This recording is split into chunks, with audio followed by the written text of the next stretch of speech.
A mid-cycle refresh that leaves us wanting more. Our first drive of the 2025 Mitsubishi Outlander has us wondering, has Mitsubishi grown just as cynical about mid-cycle updates as we are? You know the drill.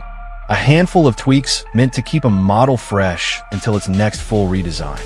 Or is this simply the best effort from a brand with a shrinking presence in the US?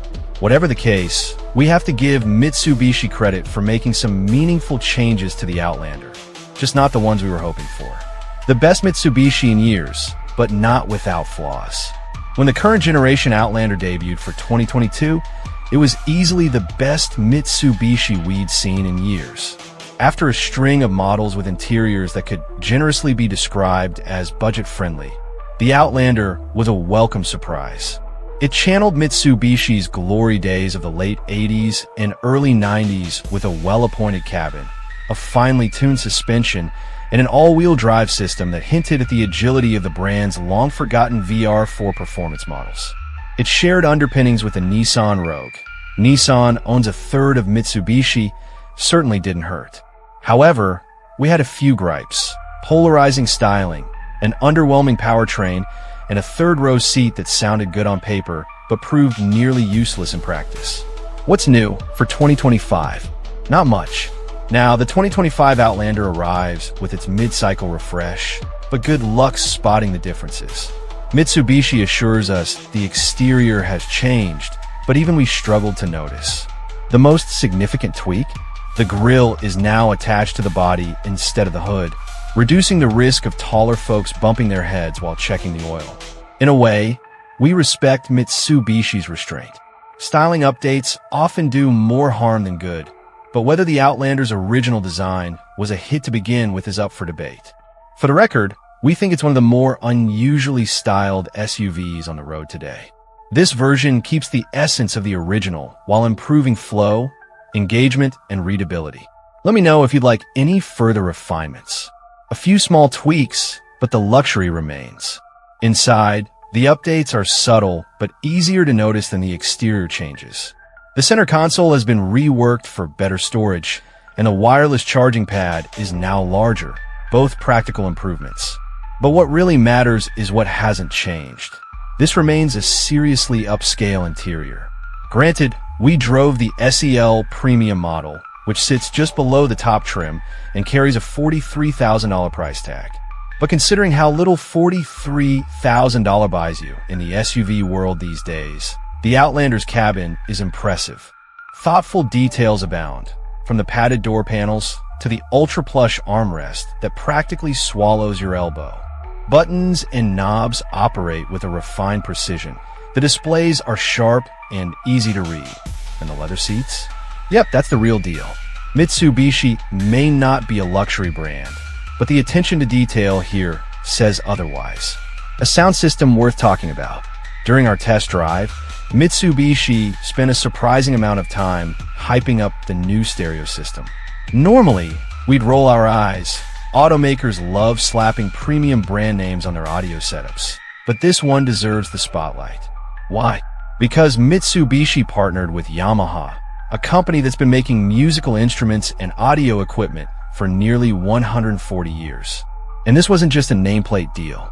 Yamaha developed custom speakers and software specifically for the Outlander, even working with Mitsubishi to redesign the door panels to improve acoustics and reduce noise, vibration, and harshness.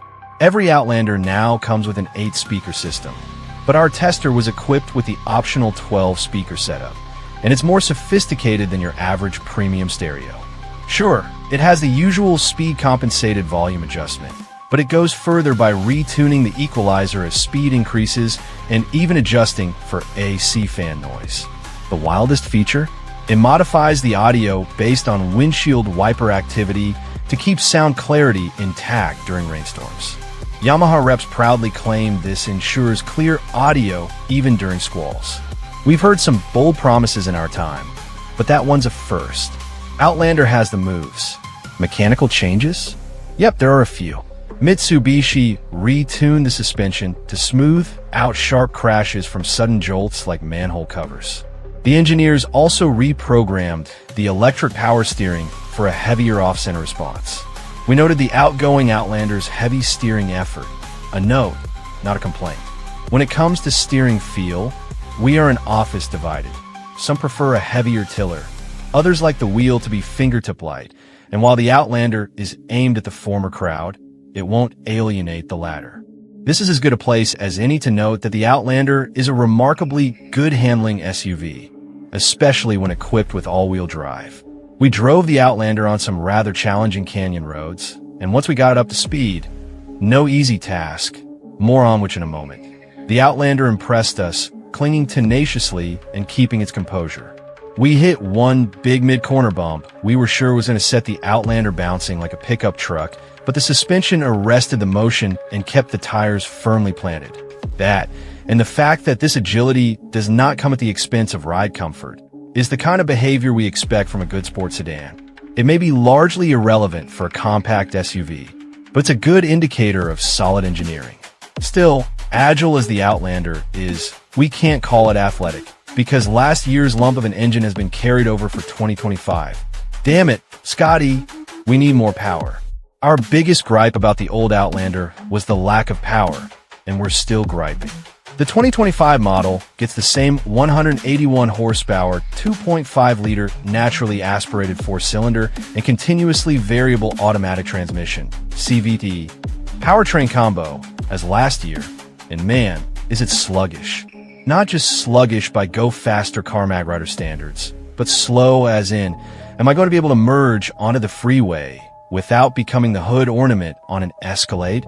We'll have an Outlander in for performance testing soon, but we'd be surprised if it does any better than the previous version's 8.6-second 0 to 60 miles per hour walk. You can get around the power deficit by opting for the hybrid version, which has a much more useful 248 horsepower and 332 lb-ft and gets to 60 in 6.5 seconds. But the hybrid won't get the changes we've outlined here until the 2026 model year.